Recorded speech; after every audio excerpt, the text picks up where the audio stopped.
Hello everyone, বলো তো কারা কারা আসো যারা দুপুরে ভাত খেয়ে পরে একটু ঘুমোতে ইচ্ছা করো।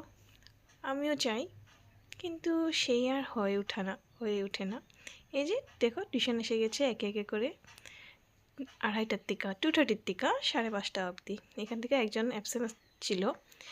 টিউশন শেষের পরে বাচ্চাকে ইভিনিং স্ন্যাক্স করাই, তারপরে একটুখানি রেস্ট করি, টিভি দেখি।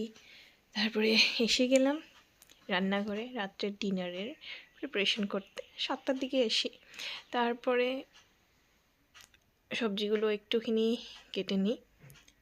ভেবেছি আজকে একটুখানি হচ্ছে খিচুড়ি করে দেই ছেলেকে, যেহেতু যখন থেকে সর্দি কাশির থেকে উঠেছে তখন থেকে রুটিটা একটু কমেই খেতে চাই, তাই রোজ দিন অন্য অন্য একটু দিতে চেষ্টা করি যাতে মুখের স্বাদটা একটু চেঞ্জ হয় আর কি। যাই হোক, বিট, গাজর, মিষ্টি কুমড়ো, টমেটো এসব দিয়ে আমি ওর খিচুড়িটা বানিয়ে থাকি। ওটসের খিচুড়িটা বহুত সিম্পল, কোনো তামঝাম নাই। আর অন্যদিকে আমি একটা বাটিতে একটুখানি মসুর ডাল ভিজিয়ে রেখেছি।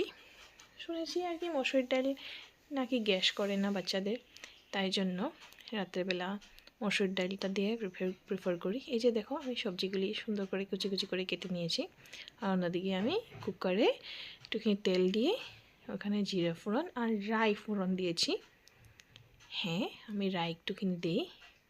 আর তারপরে একে একে করে সবজিগুলো দিয়ে দিয়েছি। এগুলো একটুখানি নাড়াচাড়া করে নেব, ভালোভাবে ভেজে নেব সবজিগুলো, যাতে একটু কাঁচা গন্ধ তো না থাকে সবজির। তারপরে 2-3 মিনিট এটা নাড়াচাড়া করার পর এখানে দিয়ে দেব আগের থেকে ভিজিয়ে রাখা মসুর ডালটা।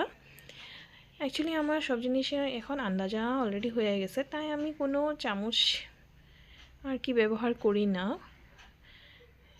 আগে প্রথম আমার একটু দিকদার হইতো আর কি, তাই জন্য এখন আমি মোটামুটি বুঝে গেছি ও কতটুকু খায় কি না।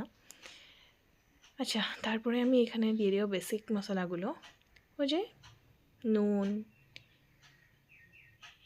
তারপরে হলদি গুঁড়ো, জিরে গুঁড়ো, ব্ল্যাক পেপার পাউডার মানে গোলমরিচের গুঁড়ো, বাস এতটুকুই।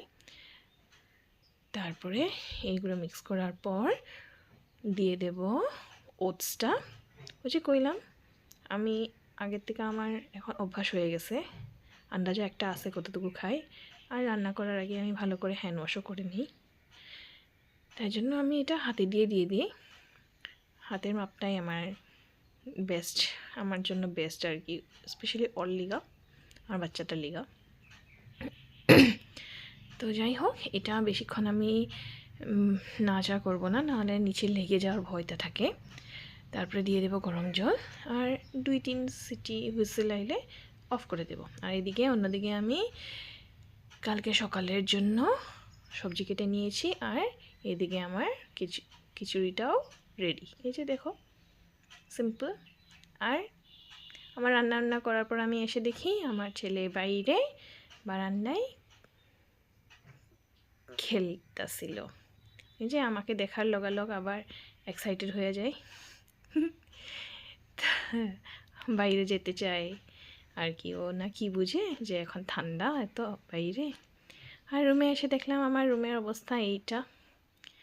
এগুলি এখন আমি গুছাবো, যোনটা একদমই লাভ নেই, আবার একই হইব।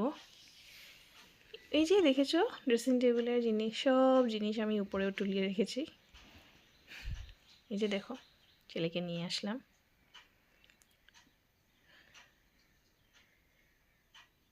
এখানে বসা এখানে উপরে থাকতে কইছি আমি ওকে, যোনটাও থাকতে চাই না আজকাল। তারপরে এখন আমি অ্যাকচুয়ালি বিছনার উপরে কয়েকটা জিনিস তুলে রেখেছিলাম, ওইগুলি সাইড করে দিলাম, নাহলে ও সব কিছু কেটে শেষ করে ফেলে। এই যে আমার ব্লকসগুলো, এখন এগুলো আমি ঠিক করে পলিথিনের ভিতরে ঢুকিয়ে রাখবো। এটা আমি ওকে কইতাছি যে এখন এগুলো আর ঢুকিয়ে দিই, এখন খেলতে হবে না, পরে খেলবে আবার কালকে। একদম ধ্যান দিয়ে আমার কথাগুলি শুনতেছে, যে খুব বুঝে, কিছু তো বুঝে না বেচারা। এই যে আমি একে একে করে ওর ব্লগসগুলি ঢুকিয়ে রেখে দিয়েছি। তারপরে দেখবা একটু পরে আবার এইগুলো সেম অবস্থায়, এত নিচে এত বেশি খাটের উপরে। এই যে দেখো টানাটানি আরম্ভ হয়ে গেল। এই যে আবার বের করে ফেলেছে ব্লগসগুলো। বাস এই করতে করতে আমার দিন আর রাত্রিটা পার হয়ে, বাস আমি বুঝলাম কিছু হইব না, ভাবলাম যে না সময় হয়েছে ওর একটু খাওয়াটা নিয়ে আসি, তার আগে একটু ওকে জল খাওয়াই দিব। এই যে দেখো আমি বসেছি ওকে খাওয়াইতে জন্য, একটা বিরাট বড় যুদ্ধ। দেখো খেতে নিয়ে কী নিয়ে বসেছে, ওর ওয়াটার বোতল, ওর দুধের প্যাকেটটা মাত্র ওর পাপা এনে দিয়েছে, ওইটাই ও নিয়ে এখন বসে পড়েছে। আর হ্যাঁ, ওর কপালে যে দেখেছো ওইটা আমি এঁকে দিয়েছিলাম, যে খাওয়া দাওয়ার পরে রাত্রে ওকে মালিশ করে ওর পাপাই রেডি করে দেয়, এই ডিউটিটা ওর পাপায়।